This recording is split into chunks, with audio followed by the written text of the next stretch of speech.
Good afternoon to everyone. Welcome to the class. So let me, last week we did tube number 7, and let me refresh that discussion once again, and then get into tube number 8.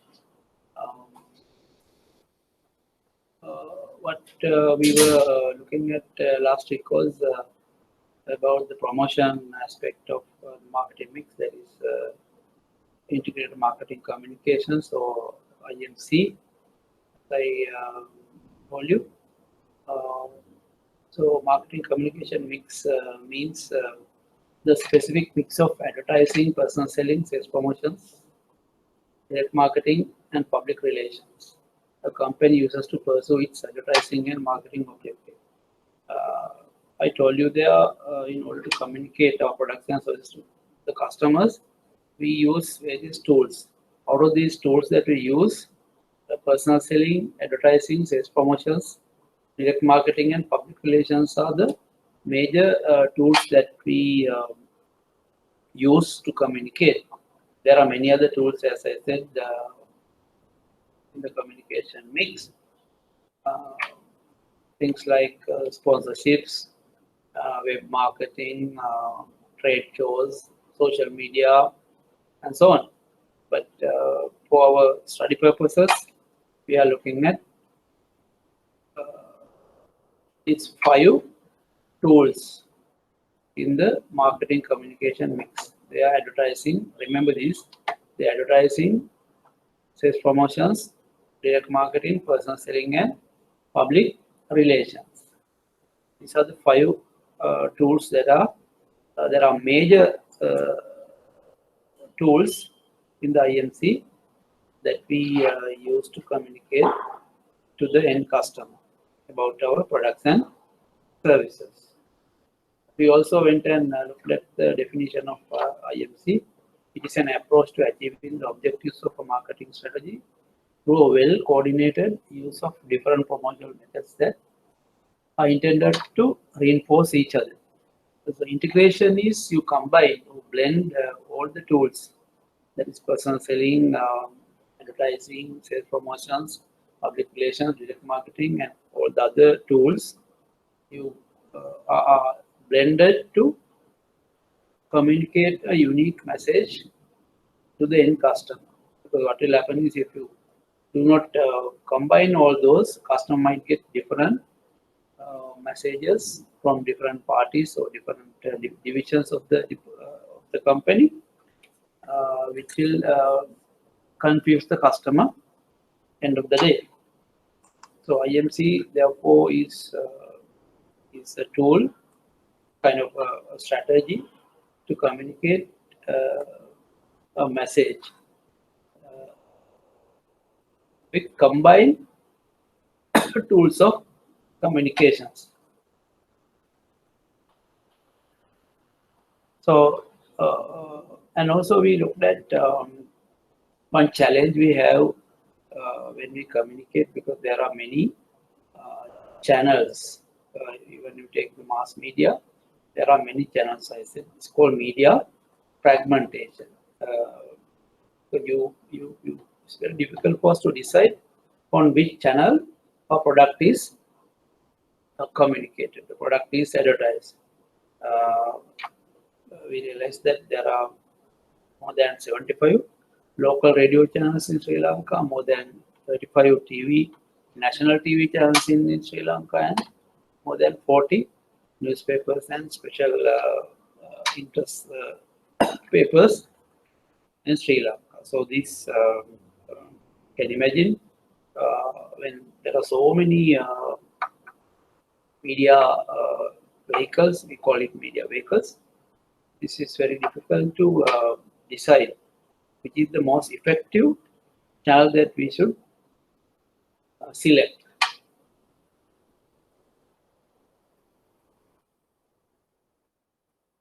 And we also discussed that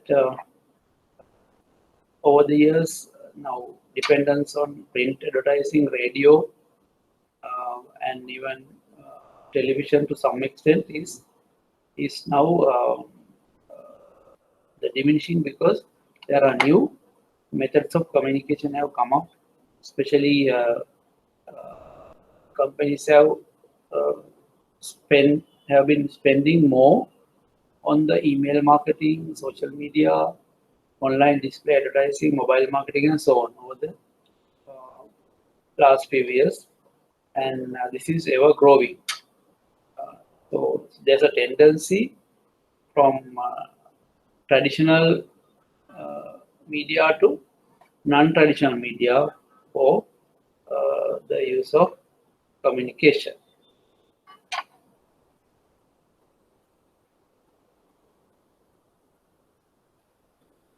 Right, these are the challenges that we face when you want to communicate by selecting a very effective channel.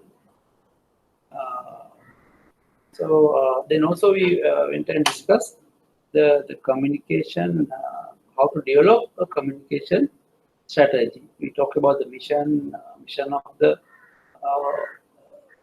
mission or the objectives of the communications, then the money part, the message, media, measurements, and so on.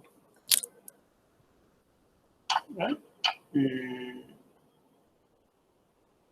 So when we want to communicate to our customers, this is very important that we to identify the target audience.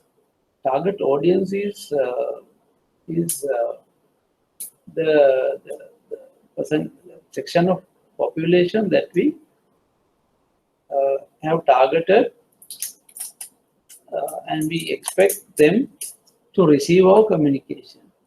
So identifying the target audience is a key step in the communication strategy. That is the starting point. It affects decisions related to what, how, when, and where messages will be sent, as well as who will say. So the target audience is the target, basically our target market. Because we have to communicate to our target market. No point of communicating to a set of people who are not interested in our product, or who don't feel interest about, or who don't feel need about our product. So we have learned that. So when we select target markets, we select most appropriate segments as our target markers to suit our products. And also we discuss 6 buyer readiness stages, because when a customer wants to purchase something, the different customers are different stages in the readiness. We call it readiness means customer before purchasing decision, customer pass these stages: awareness stage, the knowledge, the liking towards product, the preferring the product, and finally the conviction for being deciding to purchase it. So awareness is the basic thing, and through communications we will have to build awareness or create awareness. Thereby the next stage will be customer will have a better knowledge about the product that we sell, and also start liking the product, and even beyond liking, customer will prefer our product among the competitor products, and finally customer will take a decision to purchase our product. So depending on the readiness stage, also our communication has to be changed. Example, say the customer awareness about the product is very low, then you have to give a lot of information to create knowledge about the product. So this is more detailed. This is where we require detailed information about the product. But when customer has some knowledge, maybe the customer already aware of the product, and customer will require some specific information. And how do we create liking towards the customer for our product? Then comes some specific benefits. So for example, if you are selling a loan facility, customer might require maybe the repayment structures, whether our repayment structure suits his cash flows, the duration of the facility, and because always customers like to pay our loan installments without a hassle. So we have to structure the repayment program in such a way that it aligns with the customer cash flows. So if you design your repayment structure in such a way that suits the customer cash flow, customer will definitely have a liking towards your loan than any other competitor product. An example I said the other day, the People's Bank has come up with the facility, home loan facility, where customer has to pay during the first 5 years only the interest portion. So 5 years capital grace has been granted. So maybe a young executive might find it very interesting and like the product, like the offer, because at the initial stage, a young executive's salary may be lesser. So when he pays only the interest on the housing loan that he has obtained, then he or she will see start liking it because it suits their cash flows. And also people who want to invest on a property and sell maybe after 5 years, they can also look at this as a very interesting offer, because you buy the property for 5 years and keep it for 5 years by paying only the interest, and after 5 years, if you don't want, you can sell the property maybe at a little profit and settle the capital balance. So there are many advantages when so your product has to suit the customer current requirements. Then only the customers will start liking and prefer your products. We discussed about the designing message, various appeals, rational appeals, emotional appeals, and moral appeals. I gave you some examples. And the media to be various media to be selected, choosing media, and we also talked about the bus marketing, and we also said bus marketing has a lot of credibility compared to other, because the recommendation from consumers has more credibility, and then a lot of customers trust the types of advertising trusted by internet users worldwide. So especially online customers, they trust the recommendation from the other consumers. So 78% people like or trust recommendation from the other consumers, and certain other things have lesser acceptance according to this study. And also the mass media like television, radio, and print media is losing the trust over the years. In America, from 53%, it has come down to 32% of the sample. So this is the word of mouth that we discussed, and social media. We also went and discussed the stages in the communication strategy. And we also spoke about the promotional mix elements separately, like advertising. Then we went and discussed in detail about the components of advertising, and also we discussed about setting promotional budget or the marketing budget, you call it. There are 4 methods to set your budget, I said. The first one is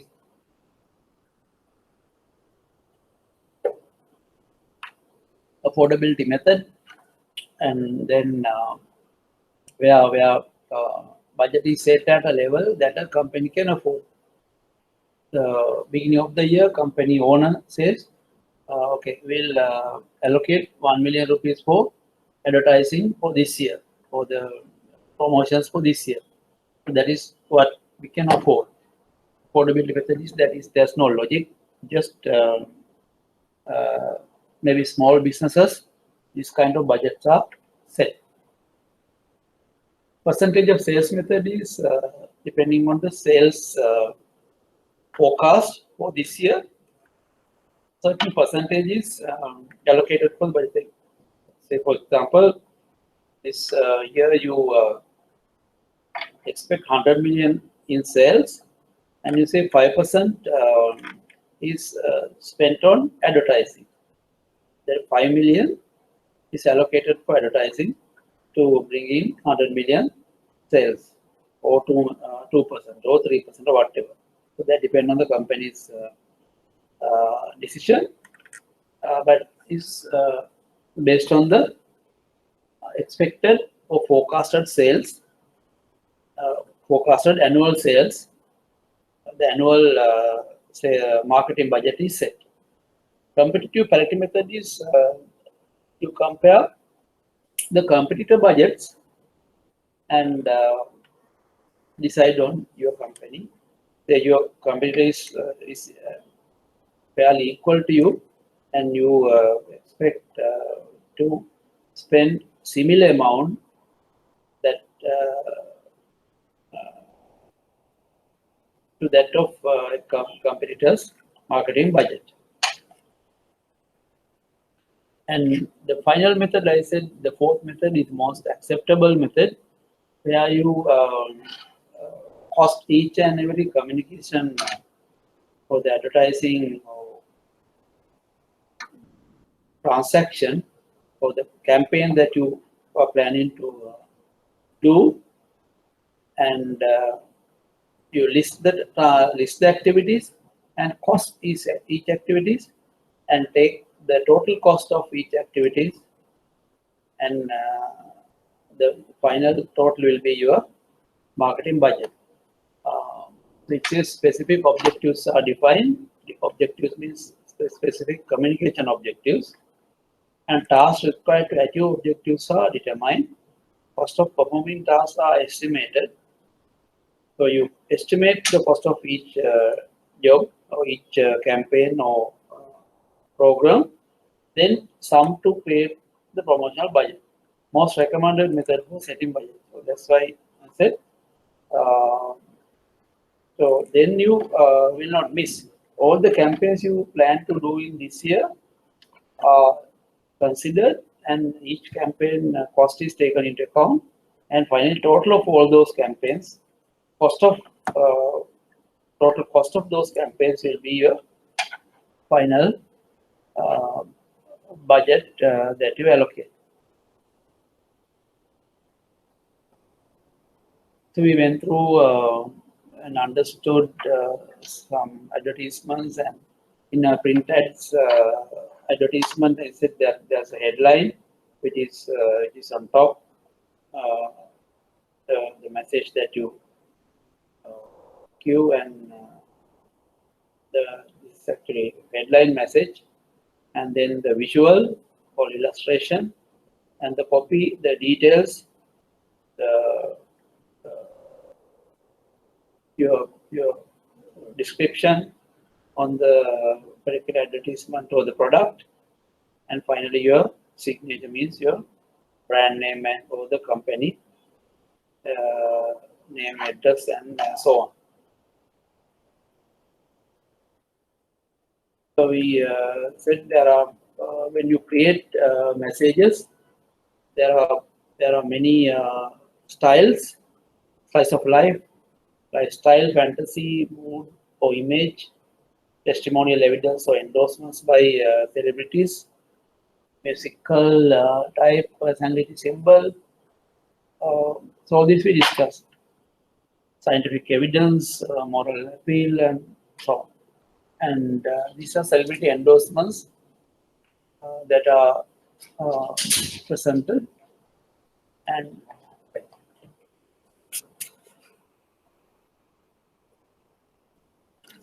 okay, right, okay, thank you. These are celebrity advertisements where non-public figures make endorsements towards the product, and we are going through this, and these are these advertisements where to create fear in the message, and smoking can kill you. So it's a to build a fear in the minds of the people who smoke or who want to smoke. And this is a message again through fear. You are being persuaded or encouraged to take various scans or tests to prevent diseases. Some hilarious messages, and hilarious, and again this is of a moral message. Moral story is communicated to stop child abuse. And then again,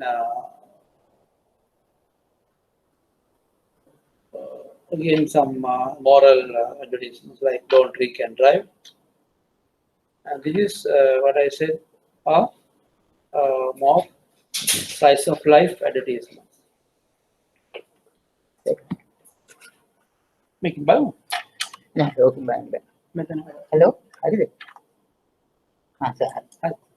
Thank you.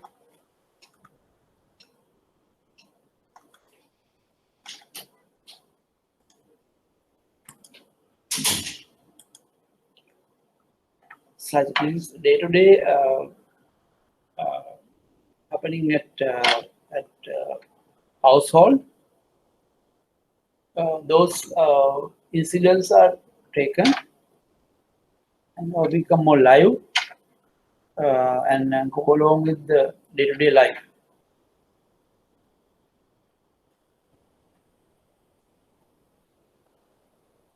And we discussed that the top media types are the newspapers, television, and radio.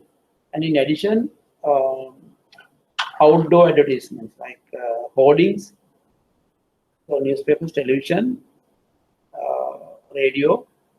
These are the key or major media types.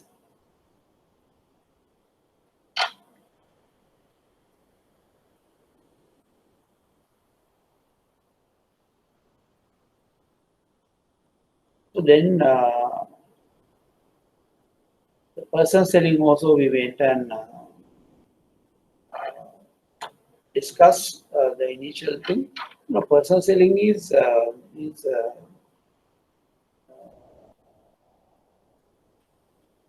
one of very effective tools in the communication mix. Most effective tool for building bias, preferences, convictions, and actions. Personal interaction allows for feedback and adjustments. relationship-oriented. Buyers are more attentive. Salesforce represent a long-term commitment. Most expensive of the promotional tools, because why it is most expensive? Because when you have a large number of customers, meeting them personally will be very expensive activity. But process selling is a more live communication activity, because when you personally talk to the customer can ask questions and clear doubts, and that's why it's called the most effective tool in the communication mix. So when you do personal selling, so there are steps to follow. Say, for example, you want to go and meet a high net worth customer. Say a doctor, you want to promote some facilities to a high net worth doctor. Then how do you prepare? You have to go and meet the customer, right? Customer doesn't come to the bank. You have to go to the customer's clinic or get an appointment and present your proposal. So these stages, so there are stages in the selling process that you should know. So, so starting from prospecting and qualifying, it means that this is the stage where you select or identify potential customers. Say you have now identified.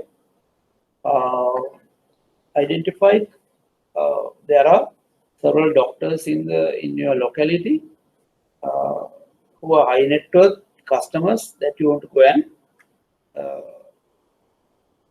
canvas some products and services that you offer. And then out of that, say you have 10 doctors like that, and then out of that 10 doctors, you either you decide all the whether you want to go and meet all the doctors, or maybe selected number. That's called screening the leads, right? Then the second approach is learning as much as possible about the prospective customer prior to making a sales call. So that is also important. So that is studying the customer before you go and meet.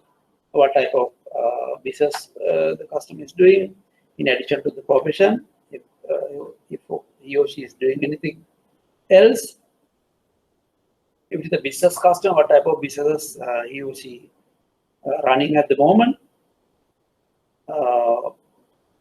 What are the products that he or she markets? What is the demand of the products that he or she markets? And what is their market share in relation to the competition? And rather, there may be some information that you can gather before you go and meet the person, because when you go with some information about the customer without knowing anything,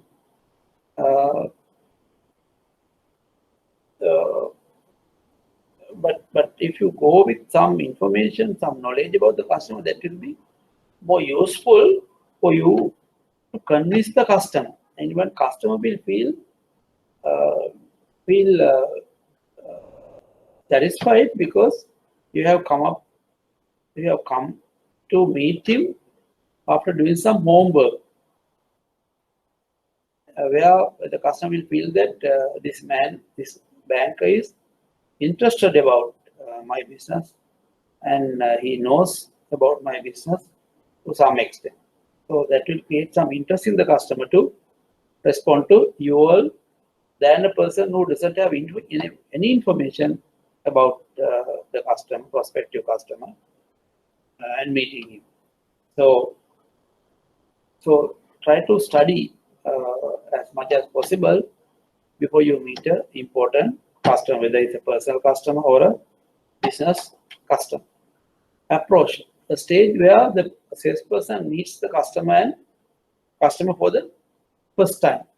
that is the stage you go and personally meet the customer. Then you present your offer. Maybe some loan facilities that you have, or deposit facilities, or any other services that you want to offer, maybe cash management or internet banking or whatever. Then handling objections and closing. This is the important part.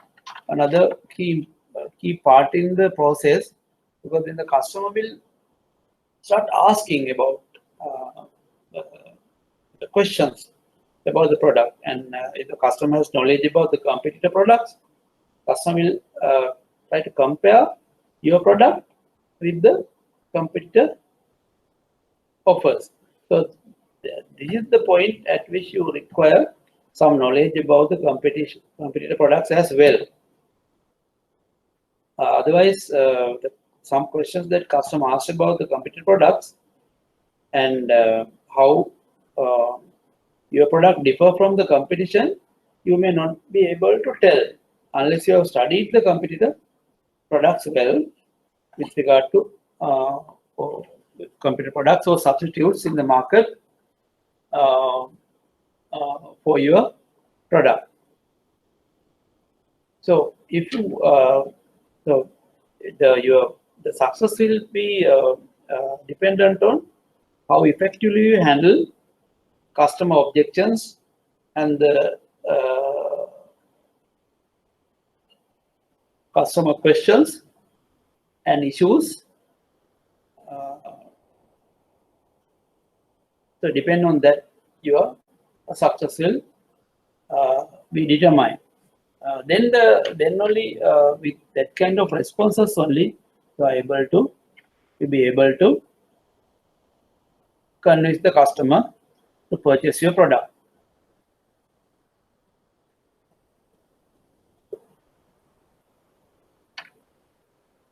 Then the final part, once it is purchased, you even follow up and help ensure customer satisfaction.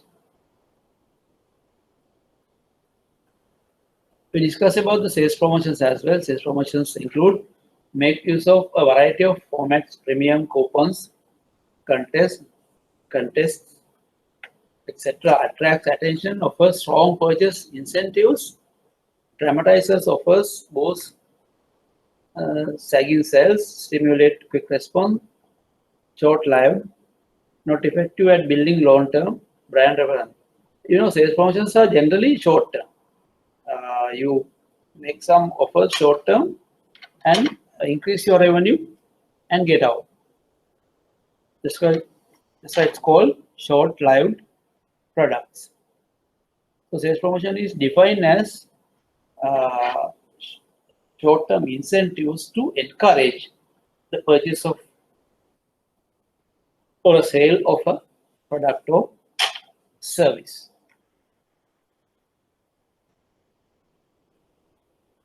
Sales promotion can be targeted at all buyers, retailers and wholesalers, business customers and members of the sales force. The use of sales promotion is growing rapidly.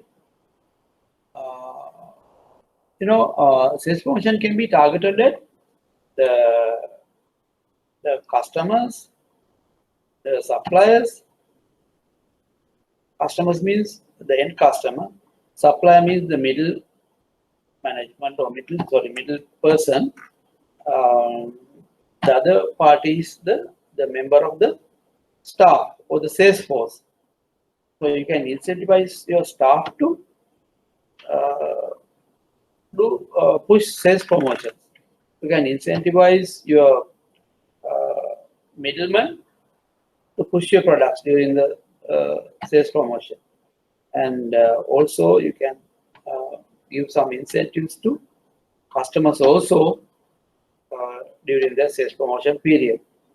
So sales promotion can be targeted to the final buyers, the middleman, and as well as staff or the sales force. Such as consumer promotions, trade promotions, or sales force promotions. So 3 types. This promotion be targeted at the end consumer. The trade means the middleman and the sales force. So these are some of the promotion tools, samples, coupons, cash rebates, gift schemes. You remember sometime before the banks, lot of banks had various gift schemes for savings, some lottery schemes. Still, we have some gift schemes. Actually, lottery schemes were stopped by the banks were requested to discontinue lottery schemes because it leads to some issues. But central bank said you can reward all the customers based on certain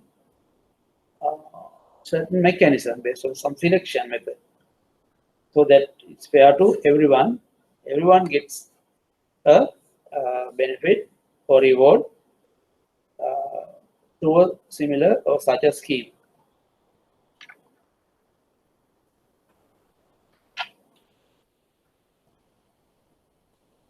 Then comes the public relations tool in the marketing communication mix. Building good relations with the company's various publics by obtaining favorable publicity, building up a good corporate image, and handling or heading off favorable rumors, stories, and events. So what does it mean? So PR, public relations, means building good relations with the company's various publics by obtaining favorable publicity. That means not only the customers, but also the society, the regulators, the suppliers, the government, the media, the community, everyone. So your public includes all the entire community around you, who comes in different forms, including your customer base.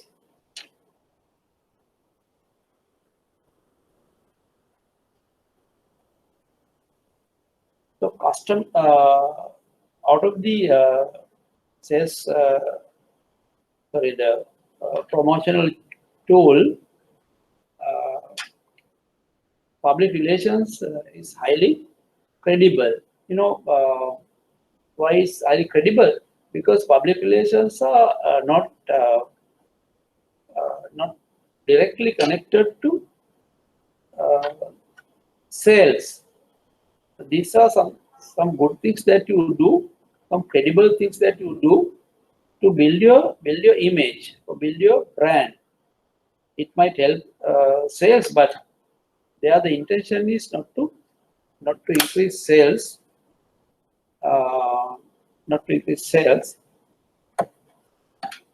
directly, but indirectly. Right? So it has many forms: news stories, news features, events, and sponsorships, and so on, and reaches many prospects via other forms of promotion. So some prospects which are missed through other promotions will be caught in the public relations programs. Dramatizes company or benefit. Often the most underused elements in the promotional mix. A lot of companies do not use public relations as a tool to communicate. Because it's a long-term process, because you can't build the image overnight of a company. So you will have to keep doing things which are credible, and over a period of time, your brand, your image will be built.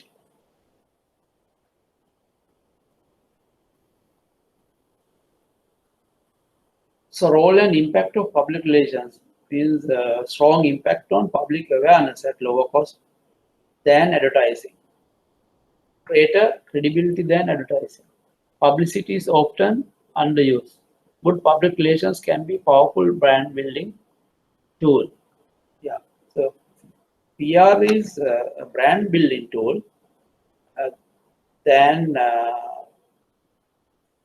But it will help sales eventually. But here the purpose is to pass more credibility about the organization. Now take things like CSR, your corporate social responsibility activities are not directed to build sales immediately. It will, through the credibility, you will gain more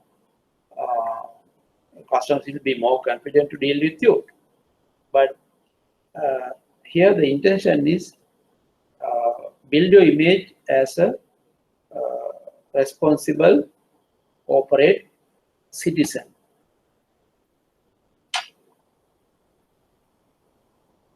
So public relation tools are the various news articles that you publish in the papers, various write-ups, speeches made by chairman and CEO and so on, and so on. Give me 1 second. Right. Sorry about it. So these are the tools, as I said, news write-ups, speeches. Even bus marketing, which are done in a credible manner, can be another tool. Corporate identity materials, mobile marketing, special events, audiovisual material, public service activities, internet, and so on. Then comes the final tool that come under promotional tools, direct marketing. Direct marketing has many forms. Telephone marketing, direct mail, online marketing. So these are the three key. So you can communicate through telephone, direct mails, or online marketing. So yeah, actually you reach the customer, you contact the customer through telephone, maybe one-to-one basis, or direct mail. Not one-to-one, we are just sending a one-way message. Or online, maybe sometimes one-to-one, or can be even offline. So 4 distinctive characteristics of indirect marketing. What are they? Non-public. Because it's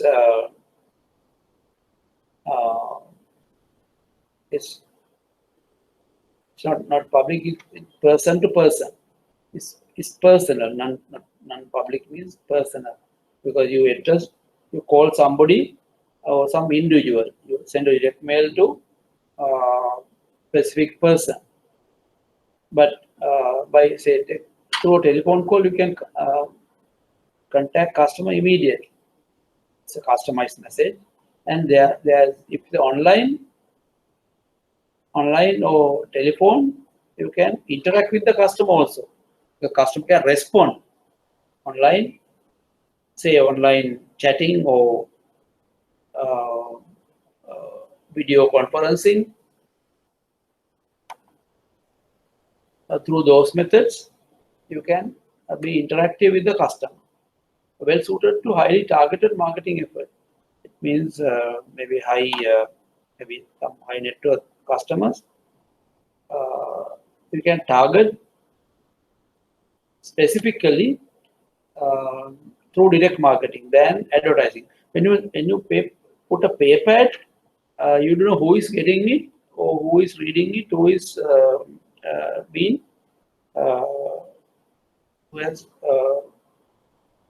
who has taken the message serious. But in direct marketing, there's an advantage because you are talking to one customer. It's a customized message. Over the phone, you communicate with the customer with regard to a product.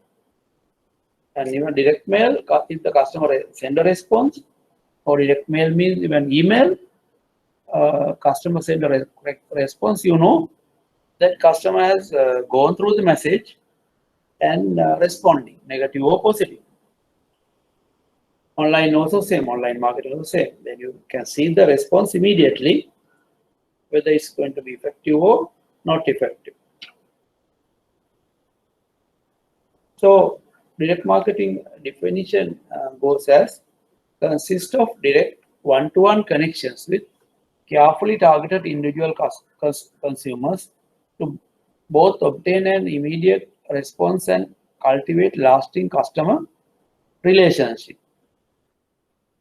To both consist of direct one-to-one connections with carefully targeted individual consumers to both obtain an immediate response and cultivate long-lasting relationship.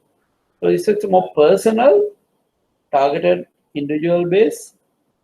There'll be interactions, immediate responses.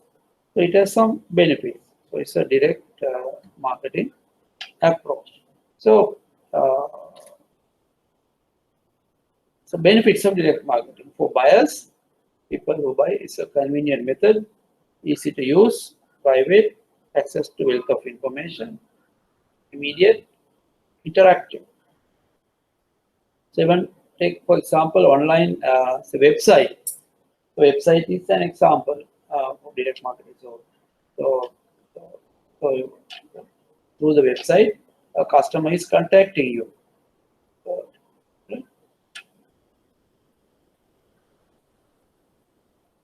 For sellers, powerful tool for building relationships, allows for targeting of small groups or individuals with customized offers in a personalized fashion.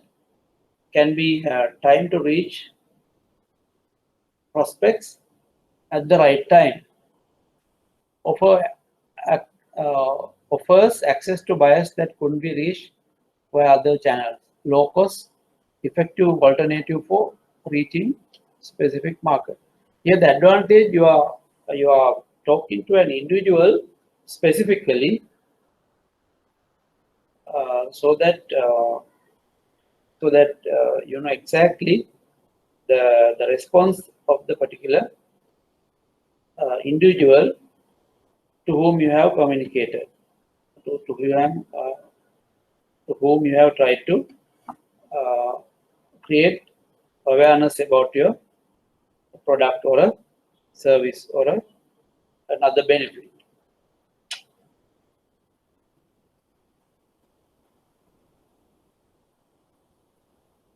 Customer database and direct market databases include comprehensive data, including geographic, demographic, psychographic, and behavioral. Databases can be used to identify prospects, tailor products, and maintain customer relationships. Database marketing requires substantial investment in hardware, software, person. So, what is database marketing? Database marketing is where you use a database of customers and to whom you send a direct mail or direct email or a telephone. So, for example, you have a list of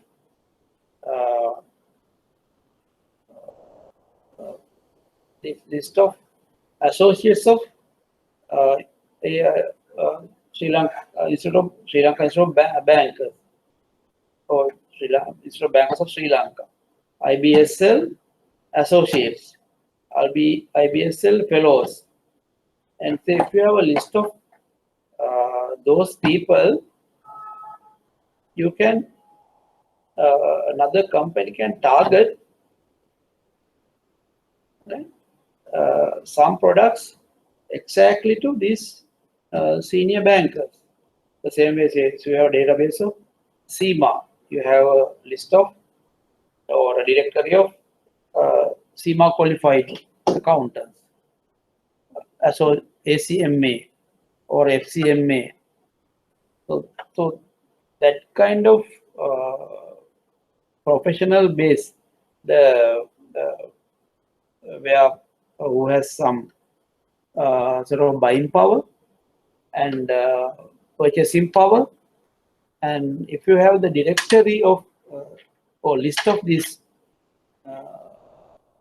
professionals, you can easily say the direct or kind of contact them through direct marketing and communicate to them very effectively, which is called direct marketing through the use of customer databases. Databases are always giving some information about the customer database. So if you have this type of directories of professional bodies, you can easily do direct marketing to contact these professionals through direct marketing methods very effective. So that is the advantage of database marketing.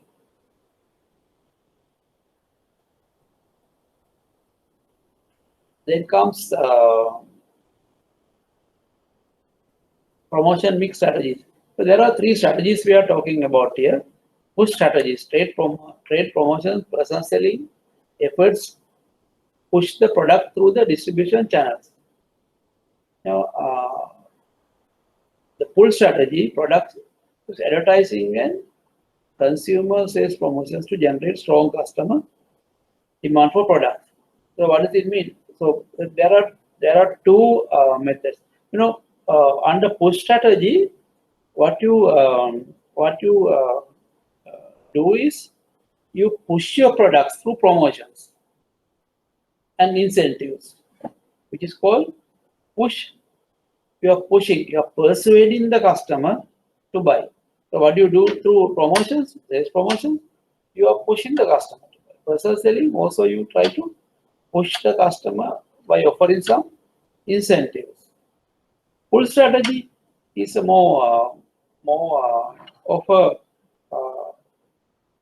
non-push approach where you create awareness through advertising and other consumer promotions to generate strong customer demand for products. So push strategy is always supported by promotions done through the trades or the middleman. The middleman says, if you buy this, these are the benefits. So that way the product is pushed to the customer by the middleman. But in the pull strategy, you use more advertising to create awareness and build brand, and through that you push your or you create more sales. So pull strategy is always directed at the trade or at the middleman. Pull strategy is directed at the end consumer through advertising. Profile strategy is the focus on the corporate brand. Here, there's no direct approach or direct attention on the trade or the end customer. But under profile strategy, what you do is you build your corporate brand. A lot of banks do that. Banks like take HSBC, the advertisements are mostly, or 90% advertisements are on building the corporate brand. They say the world's local bank, HSBC. That's all. That's the only, say, bankers to the nation, Bank of Ceylon. You have seen hoardings saying only that. That's a profile strategy where corporate brand is built. So I've seen advertisements, large hoardings, just a People's Bank, so parts of the people or parts of the nation or whatever. Right? So there are three types of strategies when you do promotions. You can direct you can go through the middleman and push products. That's called push strategy. Pull strategy means you through advertising you build your product brand and generate more sales and demand for your product. And profile strategy is where you build the corporate brand, corporate image through mostly through PR and maybe sponsorships and so on.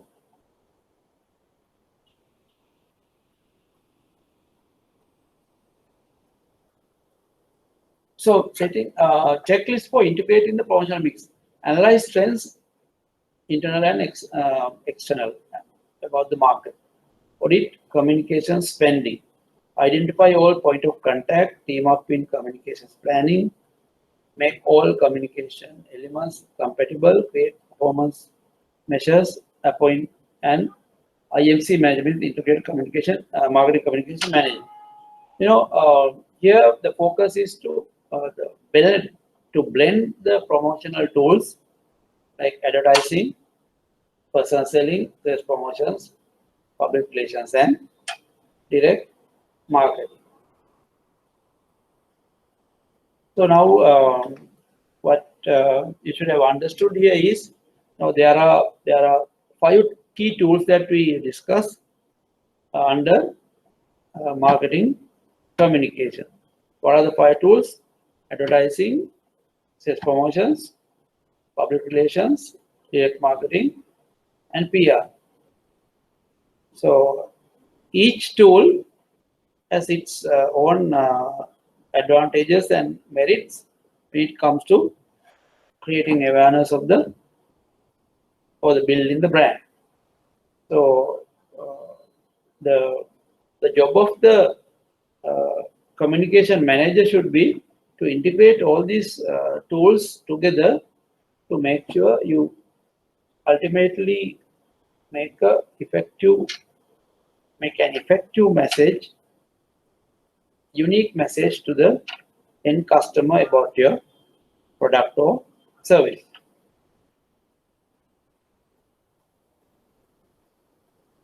Then what is social media? How does it help banks? In the recent past, a lot of banks have been using social media for communication. Social media, what is social media? It's mostly YouTube, Facebook, and Instagram are the key social media methods. Right? It monitors their brand identity, launch innovative services, test and get feedback on new products, lead generation, develop conversation and build trust, increase visits and conversations, share their brand network trends, viral, product services, alerts via tweets, messages. So these are the advantages or how social media help banks. You have seen a lot of banks are now advertising on YouTube, Facebook, and even Instagram to some extent in order to create more awareness, and through that a lot of new leads can be generated because there's a set of new customers getting connected or getting engaged to your website or your Facebook page.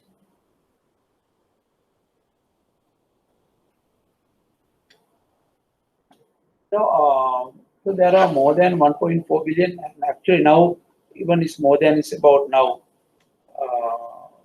it's about 1.8 billion. They say people are using Facebook. This is some years before. Facebook has gradually increased its base, and a lot of organizations now use Facebook for advertisement.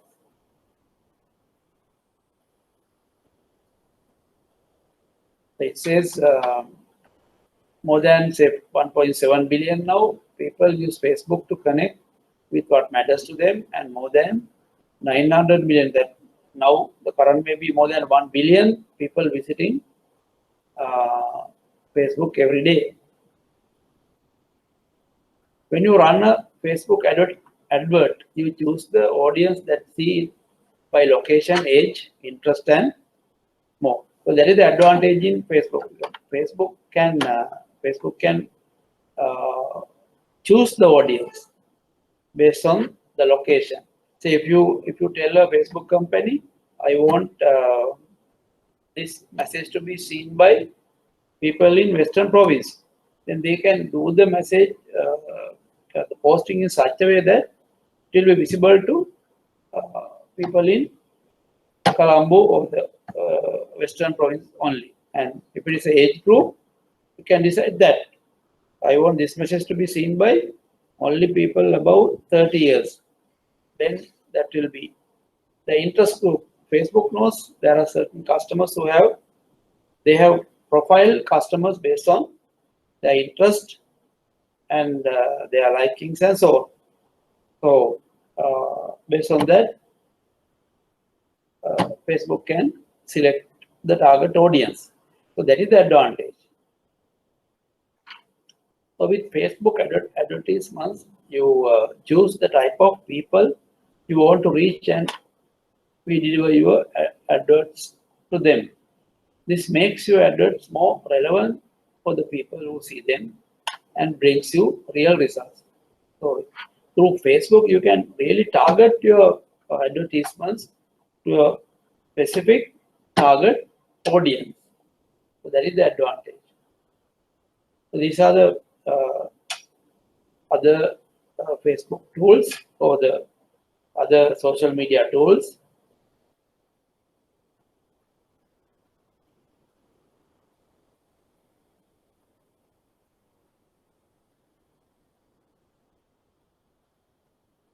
So social media has shifted who people trust to influence their decision. Now, I've seen consumer opinion posted online as 70% of trust compared to TV as 62, newspapers as 61, and so on. That is the so trust on the social media online advertisements are increasing, and also finally the social responsible communication. So when you advertise, there has to be some concern on the ethics. Avoid false or deceptive advertising. Trade promotions can favor certain customers over others. Use advertising to promote social responsible programs and actions. No bait and switch advertising. That means again deceptive advertising. Personal selling also should be more ethical. Says people must know or must follow the rules of fair competition. So in B2B selling, bribery, espionage, and making false and despairing statements. Like we are the only bank that offers, so which are not ethical. So, you don't know whether other banks offer the same thing, right? So that's it about the marketing communications. Then let's take a little break of 15 minutes and get back to you quickly. So this is the last tute in the program. As I said, we have done 7 tutes already. This is going to be the final, and the next 2 sessions will be question and answers. Today we'll complete the theory part, and okay. So let's look at this service quality excellence in the financial service sector. So why we emphasize on the service quality in the banking sector or in the banking and finance sector is there are a lot of benefits of service quality.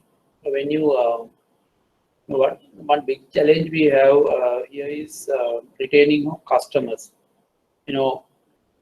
Customers are attracted to various competitor banks and finance companies. So if you maintain a good service quality, the retention of customers will be easy.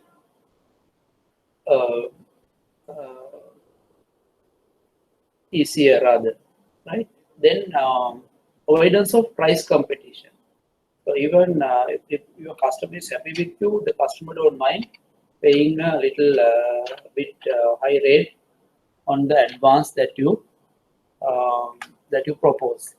So for example, even 0.2 for you 0.1, 0.12% or whatever, a little the customer won't because of customer is satisfied. The price competition is lesser when you have such an environment. Retention of good employees also possible because when customer service is poor, there will be a lot of pressure from the customers. The customer complaints, customer arguments, and all that. So that will create a lot of unpleasantness in the minds of employees with regard to his job satisfaction. If you are working in a branch where the customer, most of the time customers are coming and complaining and blackguarding you, do you feel like working in that the branch, right? So, when you have good service quality, even the staff also will be motivated and happy to serve further and serve better. Reduction of cost. Reduction of cost also will be possible because when you have good service quality, the staff are you working on a peace of mind than in a embarrassed and argument situations. So then a lot of peace in the branch and staff can work peacefully than in a highly volatile and complaining environment. Word of mouth is the other advantage. Your satisfied customers will go and tell many others about the good of your branch.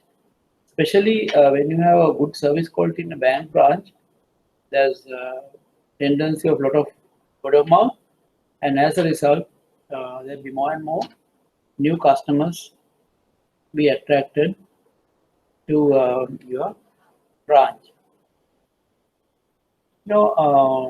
As we already know, service quality has a direct connection to the profitability, because why? When you have more customers, more and more business will be generated, and happy customers will create and canvas more customers for you free of cost.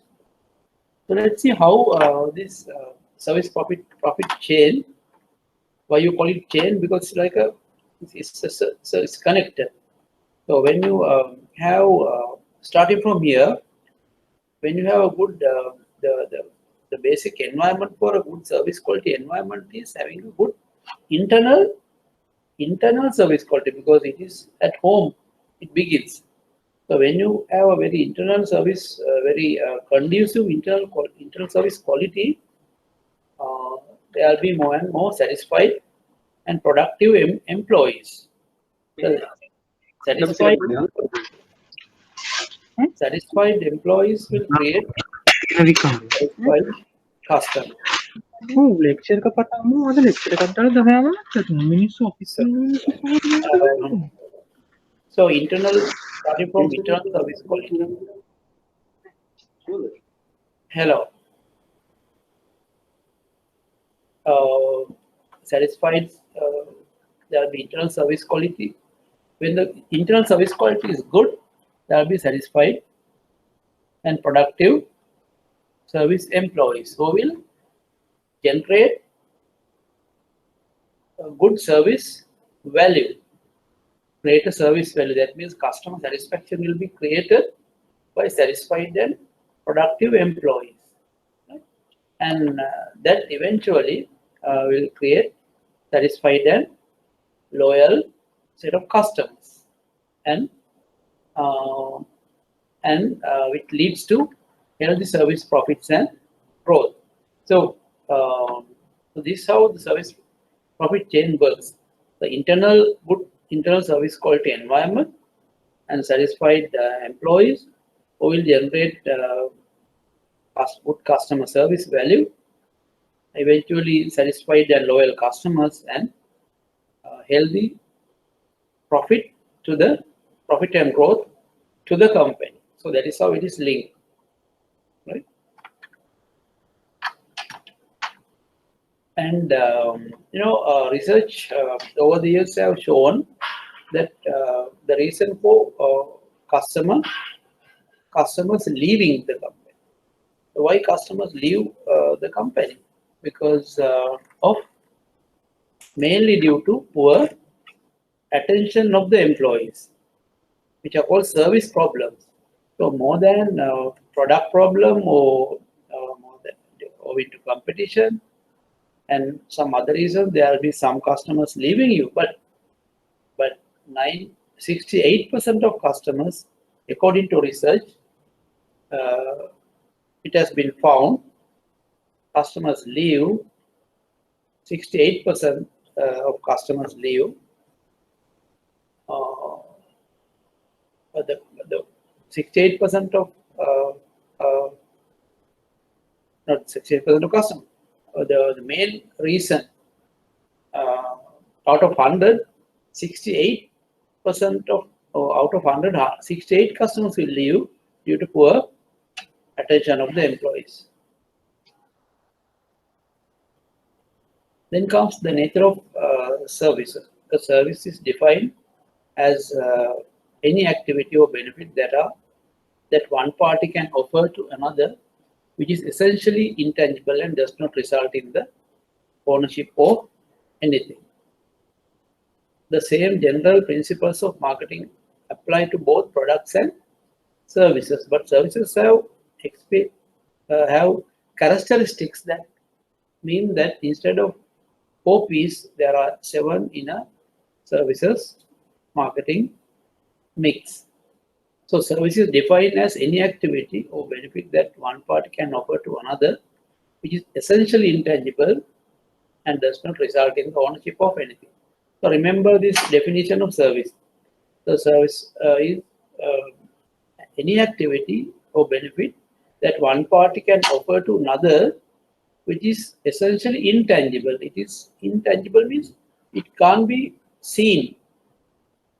Intangible means you can't touch it. Right? Only tangible things can be seen and touched. Intangible things are in the air. Right? It's a feeling. It is only felt. Or does not result in the ownership. You can't own a service, but you can feel a service. The same general principle of marketing apply to both products and services, but services have characteristics that mean that instead of 4 P's, there are 7 in a service marketing mix. So when you take certain goods and services, if you take a haircut. Haircut is a purely intangible activity because they are the entire success of the activity is dependent on the barber or the hairdresser. Right? There's no tangible part of it because purely the skill or the knowledge or the practice of the barber or the hairdresser is the key here. The babysitting, the quality of the babysitter definitely will be the key element. education. Again, the skills and the experience of the lecturer will be a matter. Legal services, medical services, air travel. So, say air travel, fast food are mostly in the middle. So, they have intangible qualities as well as tangible elements. But take a toothpaste or sugar for that, they are more tangible. There's no service component in that or intangible component. They are purely tangible goods. So if you take all the offerings, if you categorize them into different levels, which is called service continuum. So there are pure tangible goods like toothpaste, salt, sugar. There are tangible goods accompanied by one or more service, computers, warranty, and like that. And there are pure service elements or the activities, haircut or medical surgery, and so on. So there are purely intangible elements. There are purely tangible elements. So the products and services that we see in the marketplace can be categorized in this way. And the difference between a service and a product is something that we must understand. The products are and services are, although they are similar in terms of generating income, but services have different characteristics to that of a product. So what are these? Because these are the characteristics that makes services different from the product. So even when you to manage a service, you should know the characteristics of the product of the service in order to manage it better. Right? So remember there are differences between services and products.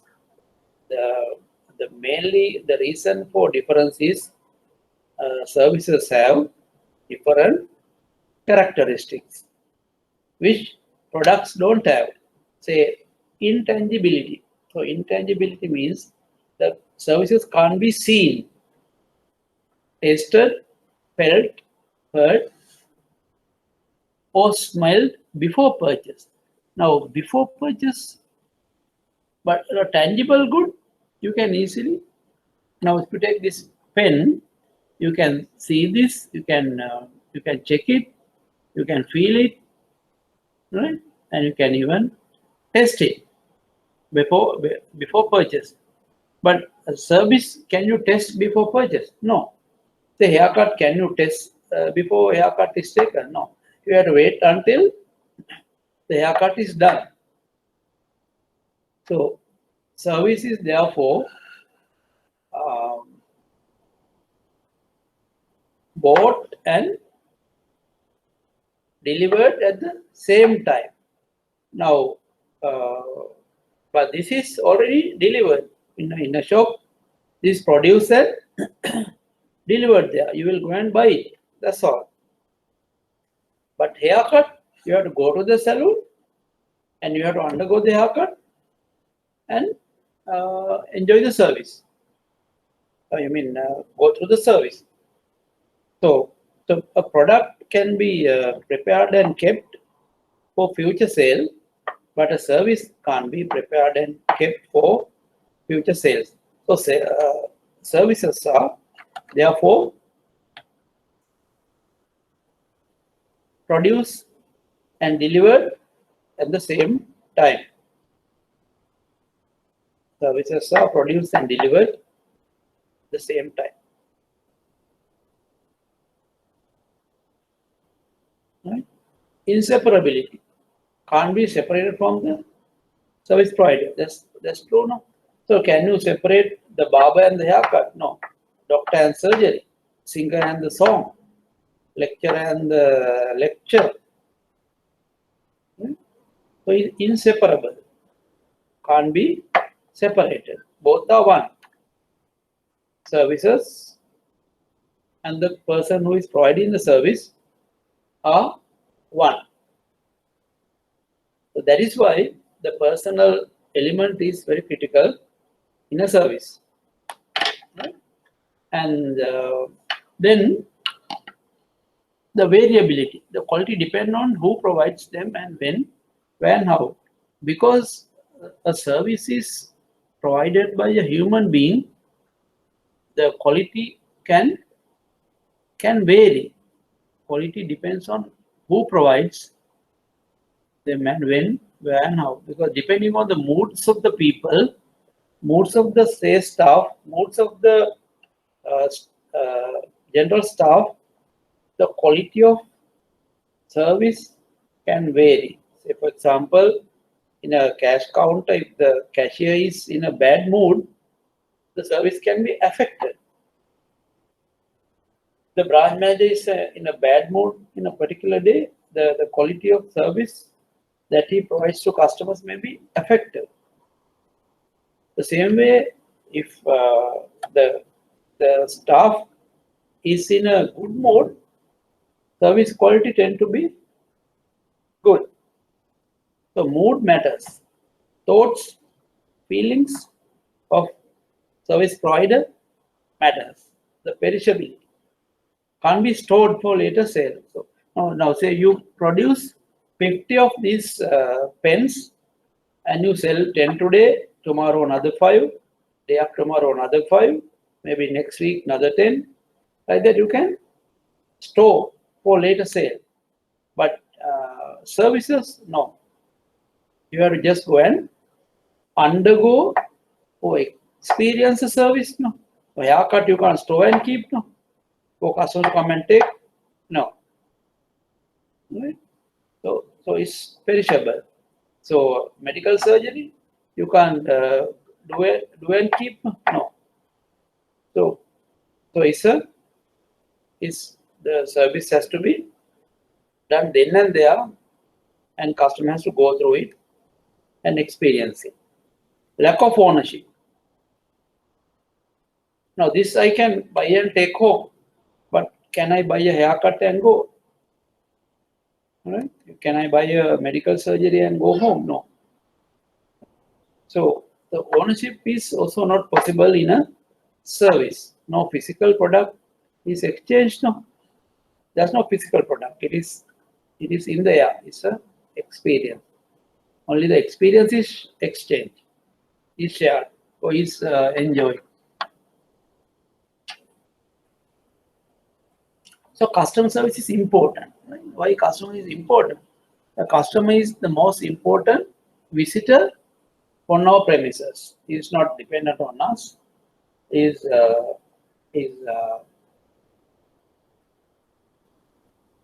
We are dependent on him. He is not an interruption of our work. He is the purpose of it. He is not an outside of our business. He is a part of it. We are not doing him a favor. Serving him, he is doing a favor by using us, an opportunity to do so. So what does it mean? The customer, so this gives a huge meaning about a customer service. Mahatma Gandhi said this in long time before, say about 150 or 40 years before, but still valid in terms of customer service. Most of the Indian banks in their customer lobbies, this message is still displayed. Right? So this will help us to change our mindset about our customer. Right? Let's see another version of customer service. Customer is the boss. There has never been, there is not now, and there never will be any boss but the customer. So your branch manager or your regional manager or your AGM is not your boss. Actually, your real boss is the customer. He's the one boss you must please. Everything you own, he has paid for. He buys your home, your cars, your clothes. He pays for your vacations and puts your children through school. He will give you every promotion you will ever obtain during your lifetime, and he will discharge you if you displease him. Well, the customer තමයි අපේ නියම boss. This kind of statements will help you to adjust your mindset, your staff mindset. So if you can at least display this type of notices in your staff restroom or lunchroom for your staff to see it, that will be ideal. So display, and then whenever staff sees this, that will help them to at least refresh them to change their mindset about the customer service. And I said to create happy customers, there has to always be happy employees. So how do you understand this connection? So there's a concept called marketing triangle that will help you to understand this connection. It talks about three approaches to marketing, three type of marketing, from internal marketing, external marketing, and interactive marketing. And three parties taken to consideration here: the employees, the bank top management, and the customers. Three different parties. So internal marketing is between the bank top management or the senior management and the employees. Called internal marketing. How the bank top management creates the environment for employees to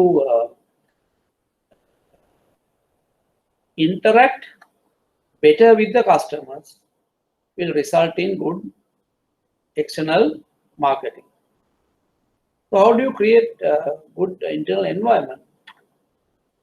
You motivate your staff to provide good service, training them, have better internal communication, and even empowering the team members to take decisions. These are things that should be done at the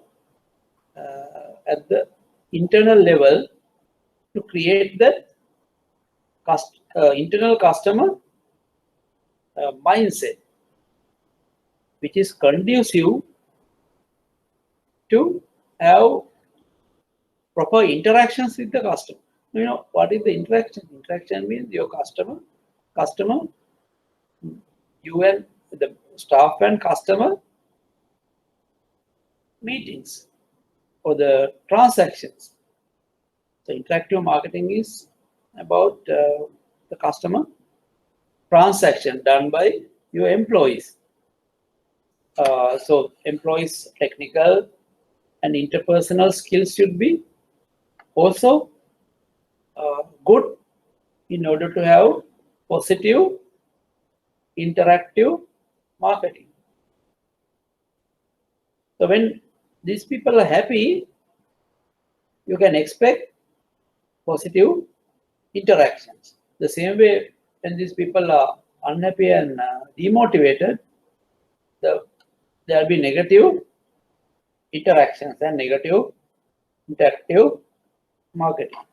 So then with kind of positive interactions, the customer satisfaction will be created. Right? To create customer satisfaction, in addition to that service element, you have other 7 P's supporting. So when good products, good pricing, and good the competitive pricing and effective promotions and effective distribution mechanism and service-oriented people, customized processes, and good physical evidence, creating good impressions will help more effective external marketing. So that is the marketing triangle, starting from interactive marketing, where happy customer create good interactions, supported that by the other 7 P elements, finally create better external marketing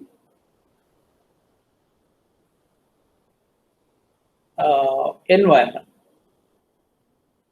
where there will be more and more loyal customers created, more and more repeated business coming in, more and more expansion and growth for the company.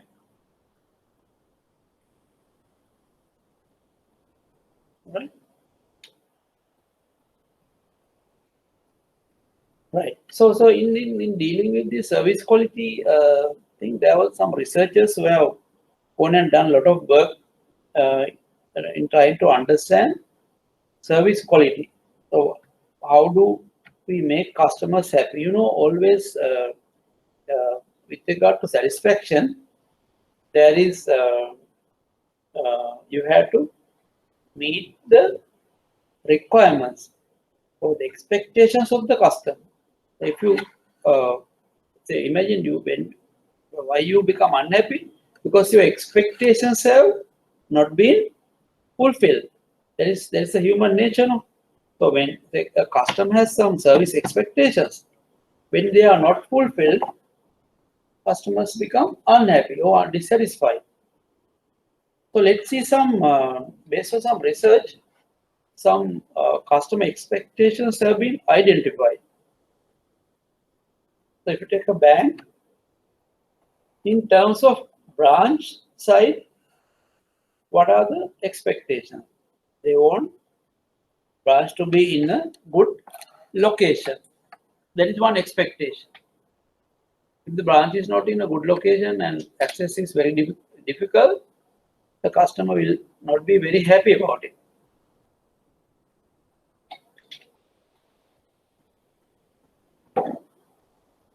And also customers expect clean interior, exterior, and sufficient room in the customer lobby and inside the branch.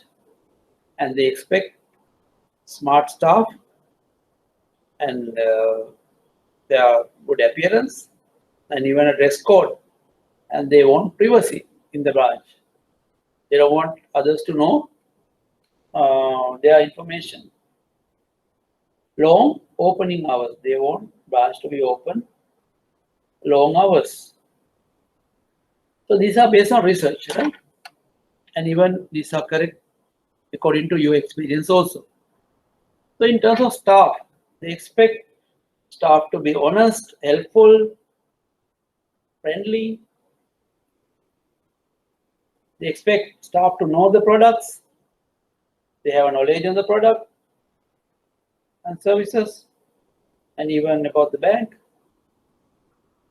They expect staff to be competent. So in terms of business, what do they expect? They want quick responses, quick attention, quick solutions to their issues, financial problems. They also expect confidentiality about their transactions. They want to get it right first time. They don't expect bank to do mistakes in their transactions. then they expect more and more customer-centric procedures, customer-focused procedures, and they want to be treated as individuals. What does it mean? They want them to be, they want the bank to understand them as specific individuals, and sometimes they may have different needs, so the banks should be able to understand the individual needs and provide solutions.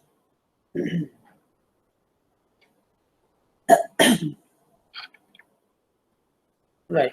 So these researchers, after looking at these expectations of the customers,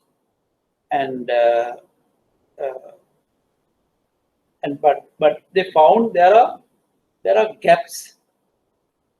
There are gaps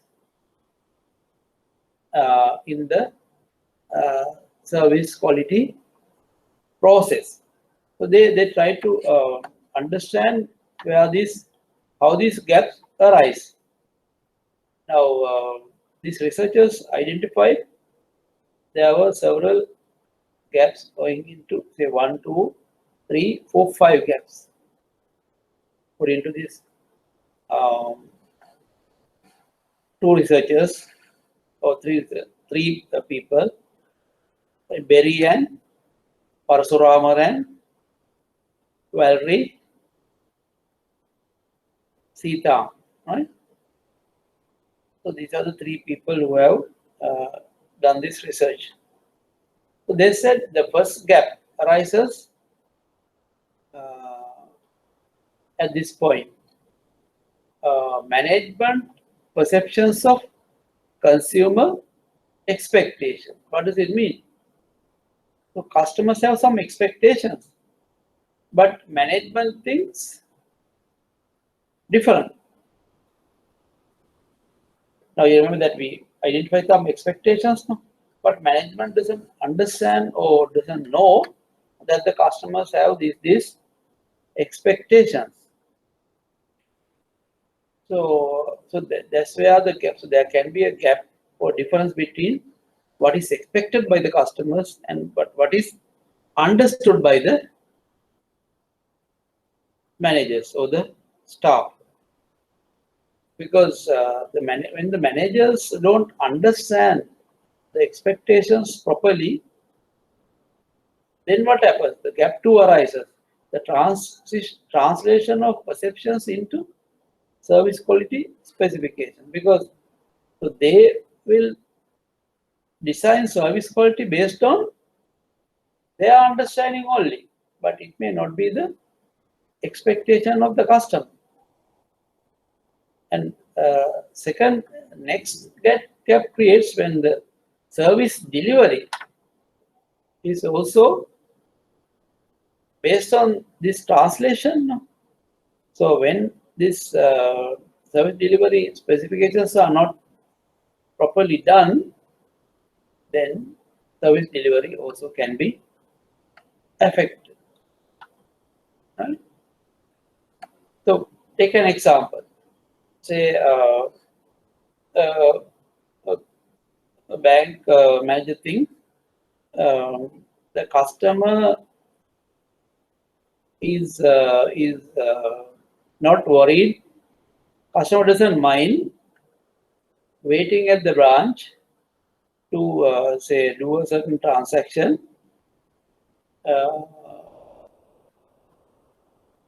Say open a savings account. So managers think, okay, we can take 15 minutes or 30 minutes to open an account. But customer might not expect that. He might need it to be done within 15 minutes. But we think the customer should be all right with 30 minutes. It may not so. So if the bank managers know that customers don't want to waste 30 minutes to open an account, for an example, then they must design uh, according to customer requirement, the procedures to open a savings account within 15 minutes. So that may satisfy the customer requirement. Right? So sometimes you would have seen even to cash a check. Sometimes if the account is getting overdrawn, customer has to wait until the branch manager's okay is given, right? So that kind of decisions, if the customer is a good customer, and some of these delays can be avoided if there are proper procedures to protect the good customers, so that good service can be given to them. So there are, and also there may be some managers thinking, okay, customer don't mind waiting for 10 days to obtain a loan facility, right? So thinking that the loan facility is, the procedure of the loan facility is determined, but customer really be expecting the loan to be approved in 10 days, oh sorry, 2 days or 3 days. Say maybe loan or say overdraft facility or short-term loan facility, whatever, right? You know, this is how the things can go wrong. So therefore, there has to be proper understanding of customer requirement, maybe individual basis. Not all customers want the same treatment. Different customers will require different treatment, and you act accordingly to ensure that customer satisfaction is created. And so then the fourth gap, they said, is created due to external communications to consumer. So because sometimes even you don't have your service delivery procedures right, you go and advertise in the newspapers or outside media that you offer these things which are very attractive. Actually, it is not attractive. So you, although you promise and say you promise a loan will be approved in 5 days, but it will take about 10 days. So you promise something and you can't deliver it. Right? It can be any transaction, because what is important is when you do your external communication, it's a promise that you make. So you have to ensure that all your promises are kept. There is no point that you promise something and don't deliver to that level. So the researchers said there are a lot of gaps between what is promised and what is delivered. And all these 4 gaps finally create the gap number 5, that is expected service and delivered or perceived service in the eyes of the customer. The customer see a gap between what was expected and what was delivered. Right?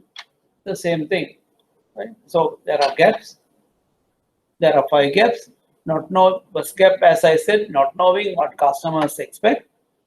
Then gap 2, wrong service quality standards. Gap 3, the service performance gap. Yeah. Gap 4, promises do not match actual delivery. Gap 5, the difference between customer perception and expectation. So remember these 5 gaps given in the gap model. First gap, not knowing what customers expect here. Gap 2, wrong service quality standards. Gap 3, service delivery gap. Gap 4, promises do not match actual delivery. And finally, the difference between expected service and perceived service. Right? Those are 5 gaps. So how do you close these gaps? Gap number 1. So how do you understand the customer requirements, customer expectation? You have to talk to customers, talk to customer contact staff. They should be having a lot of information. Listen to the employees at the front office. And marketing information system. Remember, we do customer surveys, analysis by segments, and have some focus groups, activities, focus group interviews, and reducing levels of management. That is also another barrier, because when you have a lot of layers, difficult to understand the customer expectation, because there are many levels. There can be a lot of distance between the management and the customers. How to minimize the gap 2, that is procedures, the translation of procedures, because management will have to see that for the customer satisfaction, required resources are made available, and customer to satisfy the customer, the staff should be motivated. There should be reward systems, and there will be technology to support processes for speed delivery, and so on. And gap number 3, and continuous training and internal marketing, making the required environment within, arranging the required environment, the teamwork concept, the reward system, and continuous service quality audits to ensure that the service delivery is properly done as expected by the customers. Then the gap 4, the communication. Know the capabilities of the firm, good communications within the firm, internal marketing, teamwork. Right. So, what is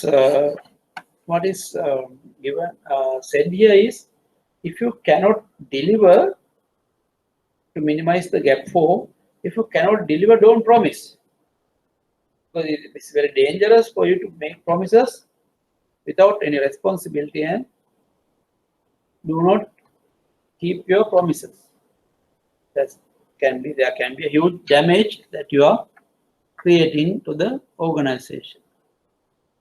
So having gone through these various gaps and trying to identify the ways and means to minimize these gaps, to make sure that customer satisfaction is at a high level, so finally these researchers came up with a solution. Actually, they came up with the model called service quality model, which is also known as serve call model, where they were talking about 10 factors or 10 determinants to improve service quality. So this is the tangibles will have to be, so we'll discuss one by one. The reliability, the responsiveness, and the assurance. They divided into 4 aspects: competence of employees, courtesy of employees, credibility of the company, and the security of, or the safety of customer equipments and customer belongingness, customer documents, and so on. Empathy, access to the bank, communication to the customers, understanding the customer needs, the knowledge about the customer. So according to the so-called method, there are 10 factors that are useful to improve service quality. Right? So let's look at these 10 qualities one by one. So what are these? It's called tangibles. The appearance of physical facilities, equipment, personal and communication materials. So all that is visible, tangibles are all that is visible in the premises, physical facilities, equipment, the buildings, exterior, interior, inside furniture, computers, everything, including the employees and their appearance. Are facilities attractive? Are staff dressed appropriately? Are written materials easy to understand? Does technology look modern? So even customers will look at the computers that you have. Whether they are old computers, they are modern, touchscreen, or smart computers.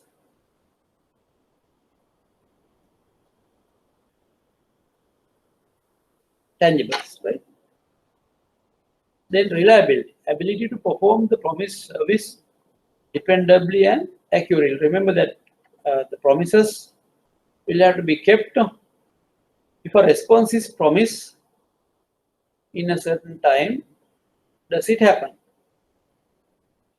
A lot of time, we know you all tell customers, okay, we'll busy, we'll get back in half an hour. We'll get back in 10 minutes. We'll get back today evening, which will never happen. When the customer calls again, only you realize that you have made a promise not kept. Are extract instructions of client followed? Are statements of reports free of error? Is service performance performed right the first time? No errors. Is level of service same at all times of the day and for all members of staff? So dependable. So responses, the promises are kept, client instructions well followed, statements or information that gives are error free and no mistakes, and finally the service quality is same all the day, all the time by everyone of the staff. The responsiveness.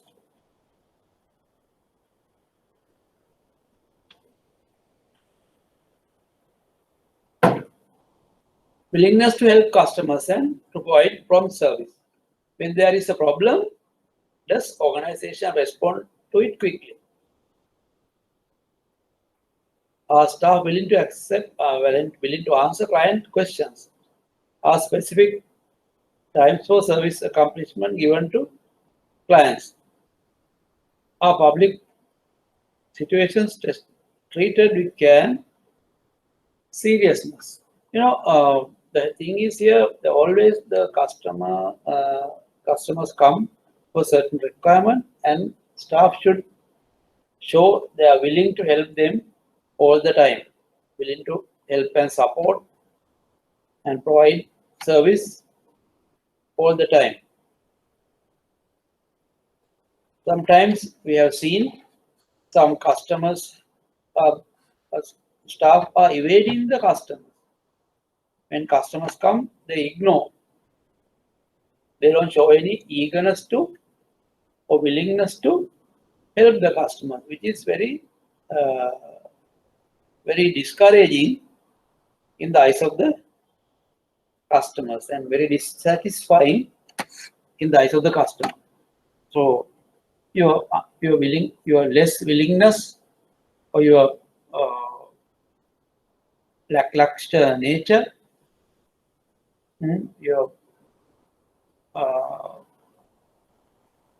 inconsiderateness will create a lot of dissatisfaction in the customer mind. The next item is the competence, possession of the required skills and knowledge to perform the service. Now, staff will have to be competent. They should know their job. A lot of time we have seen customers complaining that the particular officer doesn't know his work or her work. So that is very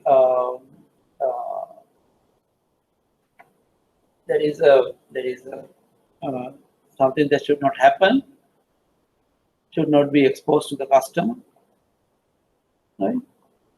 Can staff provide service without fumbling around? That means the staff should be able to understand what customer requirement and provide immediate service.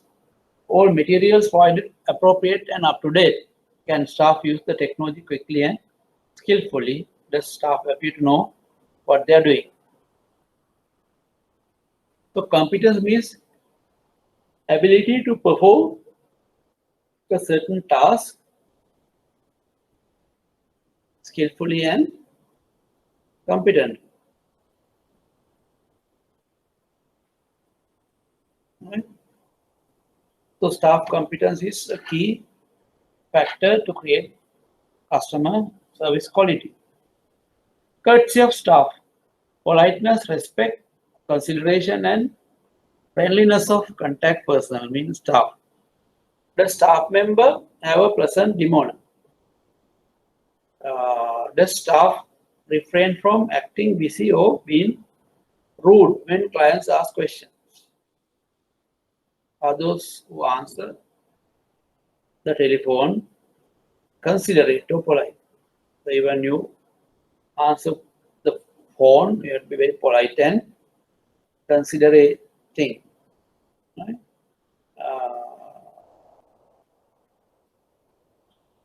Be very courteous all the time, very polite, very diplomatic. Credibility, trustworthiness, believability, honesty of service provider.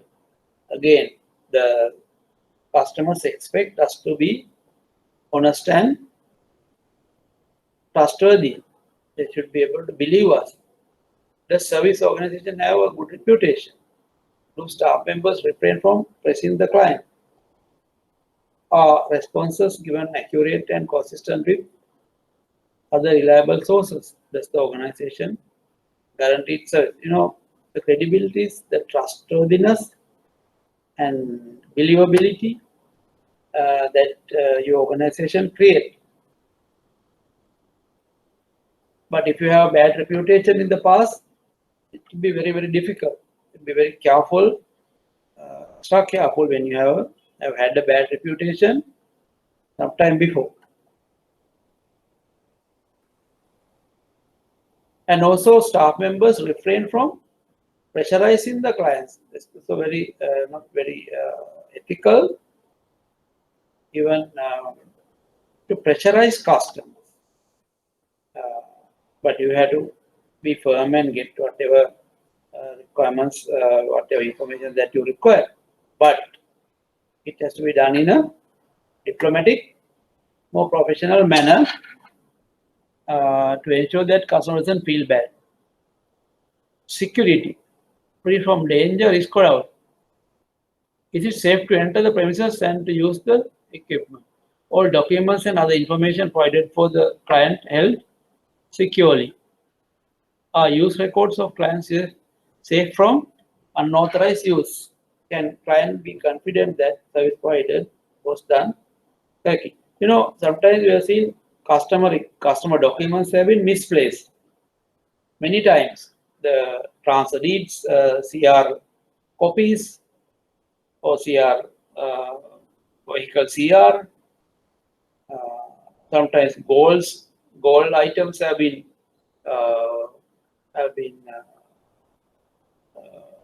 disappearing, or they have been mixed up in the gold item. One customer's item gone to another customer's packet. So this will create sort of doubt in the minds of the customers that this is not a safe place to do business. So security as another element to ensure and that the customer feel safe to deal with you. Right? Approachability and ease of contact. How easy is it to talk to knowledgeable staff when client has a problem? Is it easy to reach appropriate staff person in person, by telephone, by email? Are service access points conveniently located?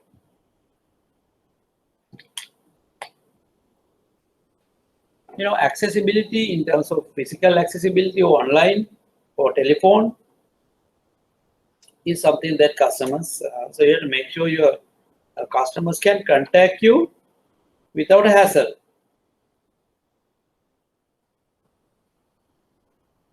Sometimes to meet a manager in a branch is very difficult, but that is not proper. So all the customers should be able to meet a responsible officer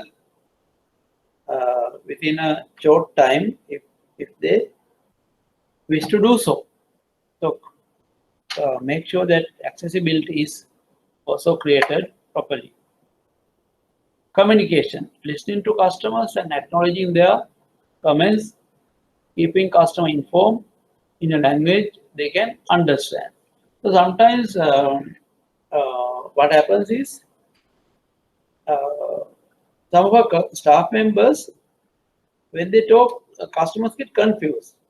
Maybe they are using some jargon or some thing that customers don't understand. So when client contact service point, will staff listen to their problems and demonstrate understanding and concern? Can staff explain clearly the various options available to a particular query? Do staff avoid using technical jargon when speaking with clients? So that's it. So you have to make the customer comfortable in a language they can talking in a language that they understand.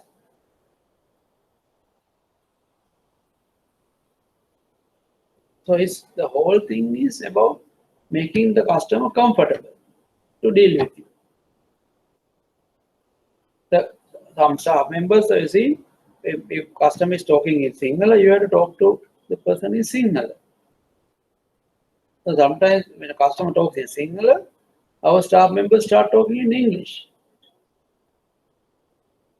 So that may not be appropriate.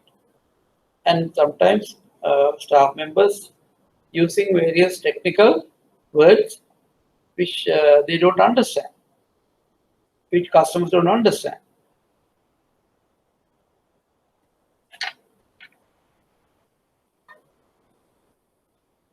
Then understanding the customer needs, making the effort to know customers and their needs.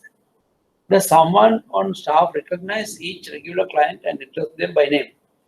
Do staff try to determine what clients' specific objectives are? Is level of service and cost of service consistent with what clients requires and can afford? Are service providers flexible enough to accommodate to client schedule? You know, you can understand when you read. So these are important. So making an effort to know exactly what customers want and their needs.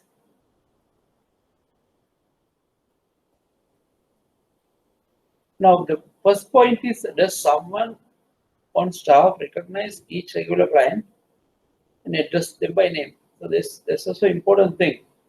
When your customers know that staff members know him or her by name, there is a big recognition for the customer. It's a big motivation for the customer to deal with you because he knows that this branch staff know me by name.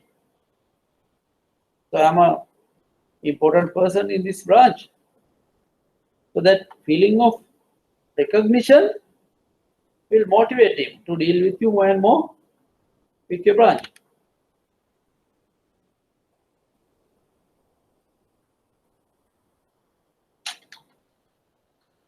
Right. So those are the 10 determinants that will help the bank to provide a good service or maintain a good service quality, starting from tangibles, reliability, responsiveness, competence of staff, courtesy of us, credibility of the company, security or the safety of customer goods, items, equipment, or other documents, accessibility, communication with the customer, understanding the customer and customer needs are the 10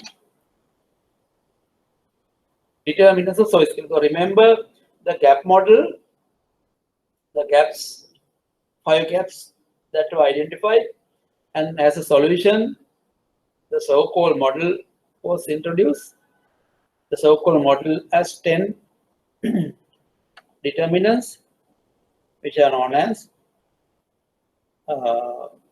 factors that will help maintaining or improving service quality in an organization. These service quality elements are common to any service organization, not only banks. It may be applicable to society, to a hospital or a restaurant, or anything for that matter. So let's go to next thing, like developing a service quality program in a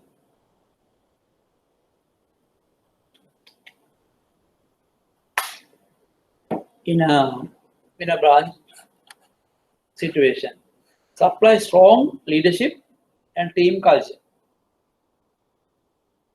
It will be very important. Team culture. So leadership will have to make sure that you create that team culture. Integrate marketing throughout the organization. We said the marketing oriented approach has to be inculcated in the branch. Understand the customer, understand the business and the competition. You can remember that marketing oriented approach, understanding the customer, understand the competition, understand the value of marketing.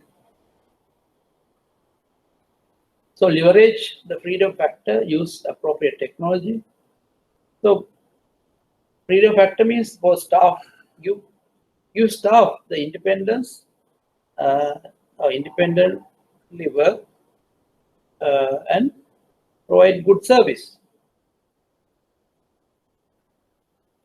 So give staff the independence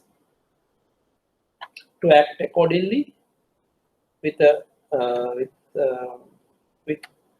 in good faith to support the customer. Practice good human resource management. Set standard, measure performance and establish incentives. Even incentives to good service quality staff. Feedback the results to the employees. So you set standard and you measure performance and provide feedback to staff as to how we are doing in regard to service quality. In managing in a branch, creating a service culture, creating a good leadership culture. So there's a for managers to know this this particular model called Managerial Grid. So according to Managerial Grid, right, developed by somebody, is that there are two types of managers. One, managers are more people oriented and they have concern for people, and some managers are job oriented and they have a concern for the work. So concern for production, concern for people. So high concern for people, low concern. High concern for work, for the job, low concern for job. So then we come with different type of management styles. They actually management style. So country club is the management style where they have very high concern of the people or the staff, but low concern of the job. That means will the job get done? It might not get done. And the other extreme is very high concern of on the job. Job is get done somehow or other, but very low concern about the staff. So country club is more concern for employees, but no concern for job. Authoritarian type is to have a high concern for the job but low concern for the people. Right? So the worst situation is low concern for people, low concern for the job, which again is not a good style to pursue. Then the middle of the road, the moderate concern for people, moderate concern for production, which is also not advisable. So what is the ideal style? Should be to have a good concern, very high concern for people, whilst having a very high concern for the job also, which is called team approach or team culture. So remember this managerial grid, the different styles managers are. Now if you look at today organizations, the different organizations have different type of styles, but ideal recommended type is the team approach. Another theory of motivation that Herzberg said, two-factor theory. Sorry, this is actually a person called Douglas McGregor talk about two-factor theory. So he said, Douglas McGregor said, there are two types of managers, X-type and Y-type. The X-type managers are negative view of people. They don't trust employees, right? They think employees have very little ambition. They dislike work. They want to avoid responsibility, and they need to be directed, supervised all the time. Y-type managers have a positive view about people, and they believe employees have a self-direction. They accept responsibility and work as natural as work or play. Means if they are given opportunity, they are given freedom, they will definitely work even with enthusiasm, like they are playing.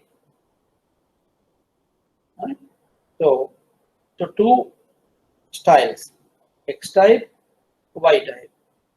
But X type is not suitable for a organization like the banking and finance, because this is good for blue collar workers like estate type environment in a plantation estate.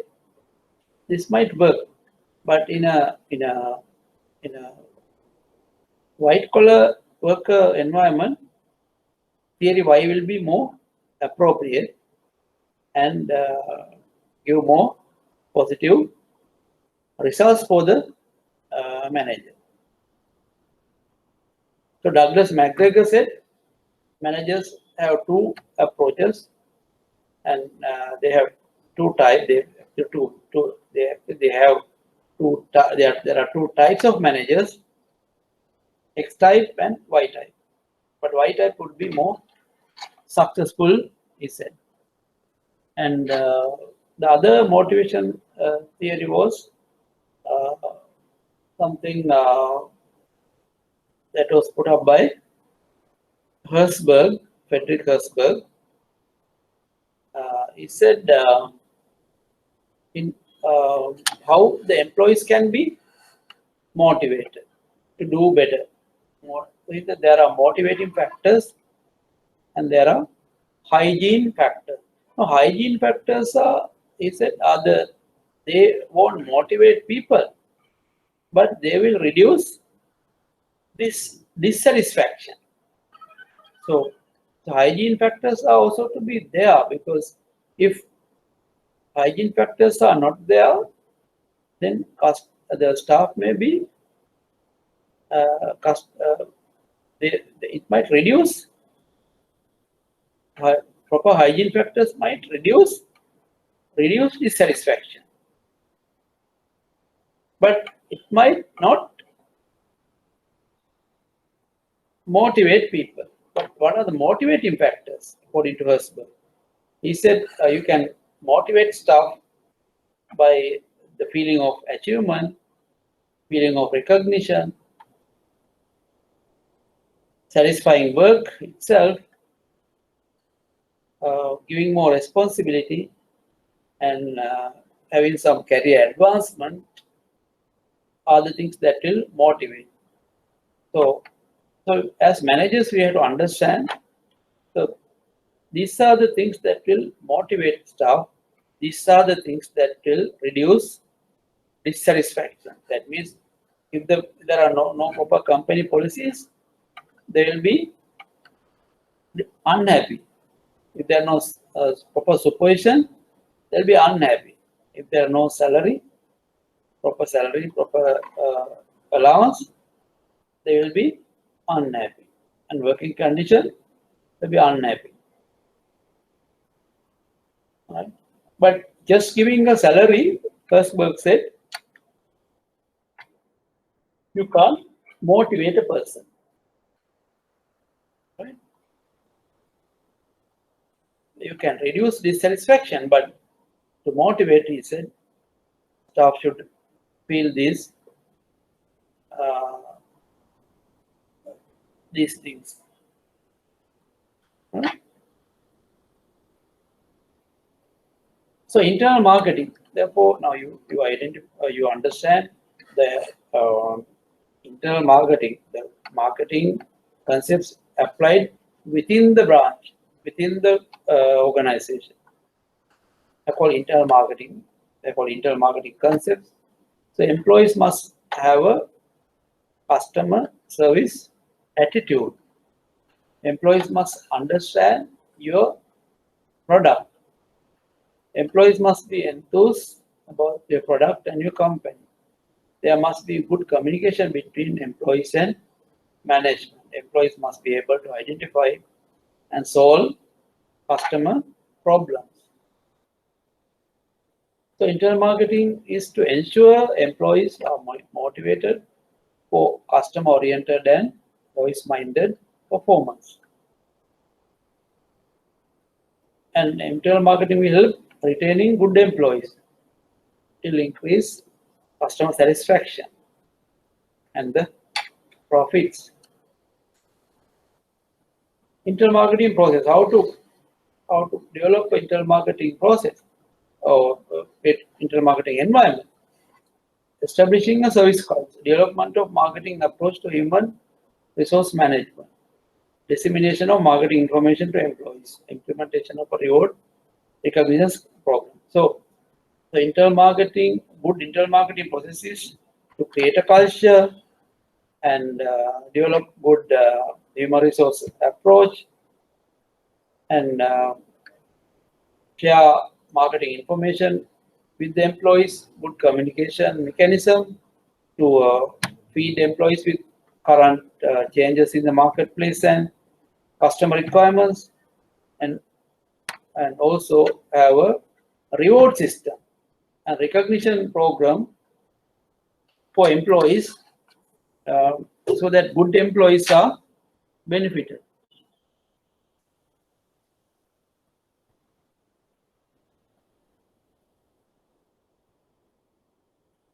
So internal marketing and implementing gain support of key decision makers, change attitude among employees who deal with customers, obtain employee commitment by involving them in the ownership of marketing plan and rewarding, train, develop new skills. This is another thing that can be done to improve your internal marketing quality. So we're talking about the service culture. What is culture? Culture is shared philosophies, ideologies, values, beliefs, expectations, and norms. Culture, to have a good service culture, the employees must share the same belief, same philosophies. What is the philosophy? To provide superior service to the customer.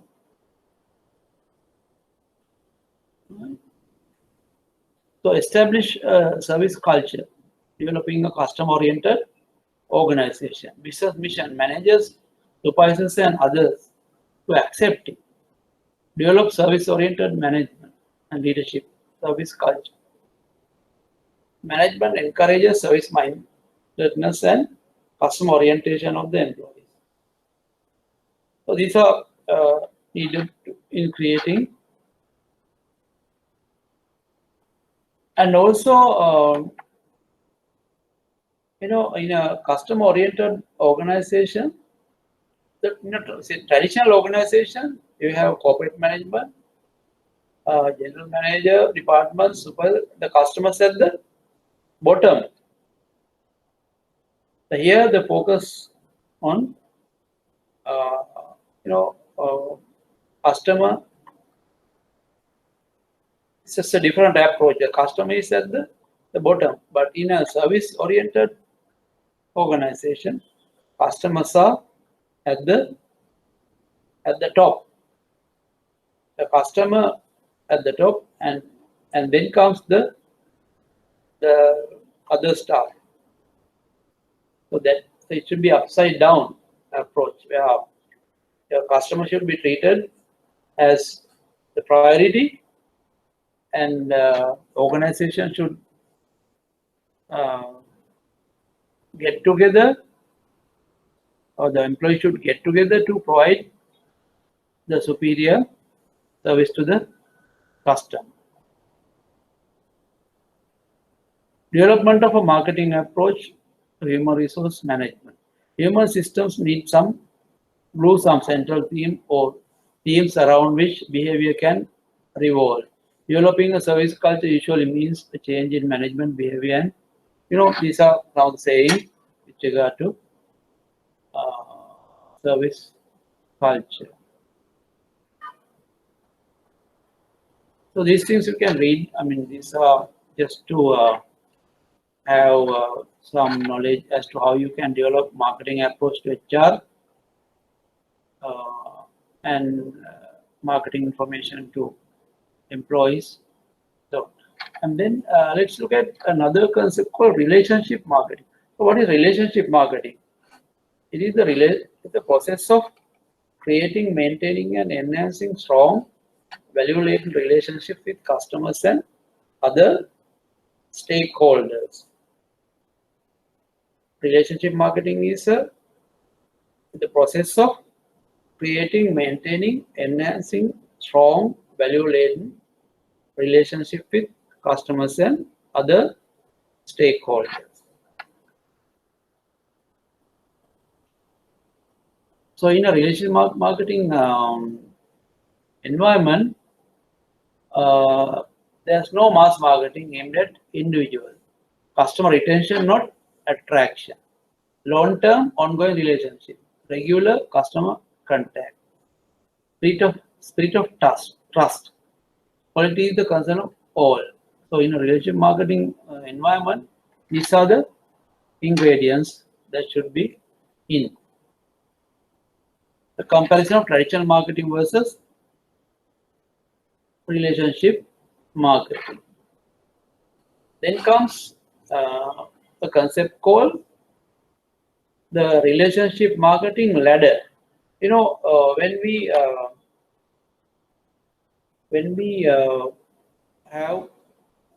canvas customers, we say customers as prospective customers, and after some time the customers become, we call them customers, from prospective to customer. Then customer become client after some time, maybe after 2 or 3 years, you say customer is a client of ours, and eventually the customer is satisfied and is with you for some time. Eventually customer become supporter and advocate for you. They will recommend at the customer, the support level or advocate level will recommend our bank to others. He will do a lot of marketing for us. The partner is the next level. The customers become business partners, maybe not in banks, but in other places can come to that level. The customers become part of your business in terms of maybe agents, or in terms of suppliers and so on. So this is called customer relationship ladder. So end result is over a period of time you develop and enhance your relationships, and customer is retained with you for lifetime.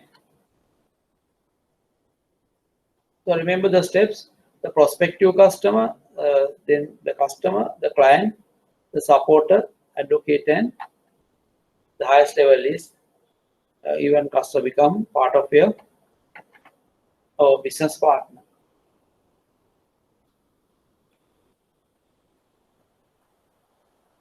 So different levels of relationship, you can read that on. And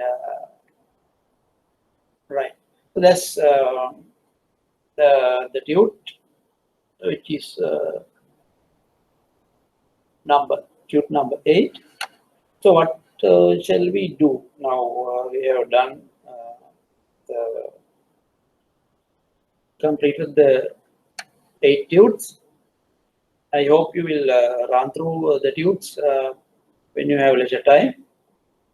We will what we'll do is, in the next 2 weeks, 2 sessions, we'll get some questions from the areas that we have done from, I would say, from the 8 tutes. There will be questions, and remember, most of the questions will be in 2 parts. One is the theory part, the second is the application part. application of concept. So at this level, it's not only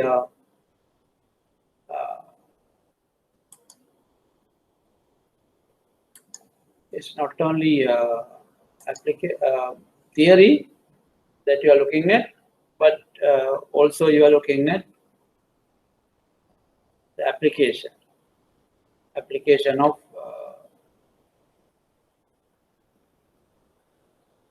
theory, application of theory in the workplace, in the real life. So that is what is most important, right? So the subject is something very useful for your day-to-day real life activities. That's to understand the customer, understand customer needs better, and provide good service and keep them satisfied. Through that satisfaction, get more and more business, more and more new customers being canvassed by your satisfied customers. All that will happen if you maintain a good marketing oriented approach in your organization. So that's for today, and we will meet you in the next 2 weeks with some question and answers, and which will be useful for the final exam.